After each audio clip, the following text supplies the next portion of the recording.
It looks like suddenly they're beginning to get this situation under control, but as we've just seen, this is quite a dramatic sequence of events, starting from the initial explosions, which seem to go on for some considerable time, up to an hour, as it seems that different parts of this plant were ignited and this fire for a time burned out of control. There is some extraordinary footage, the aerial footage that we've seen of the scene showing these fires, as I say, burning over a very large area of the plant, and the flames shooting up into the night sky. Roughly a half-mile radius around the plant, people have been evacuated. And again, as we've just heard, the reports are varying according to the precise numbers of people who are unaccounted for. It seems about 15 people are still unaccounted for. 2 apparently managed to escape from this scene uninjured. And at this stage, there is really no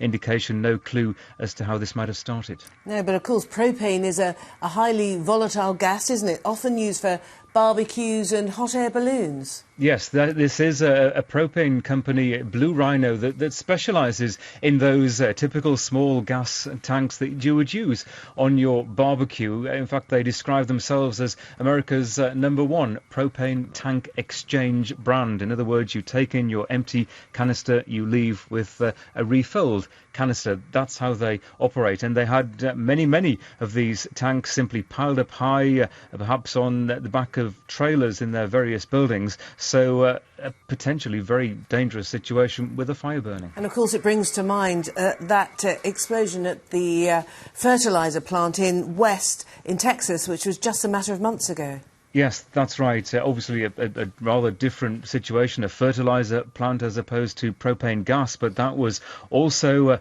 late at night at about this time of day. We were talking about it. The pictures eerily looked rather similar, with huge plumes, huge flames shooting up into the night sky, and people around in that neighbourhood being evacuated. So in that respect, a very similar scene.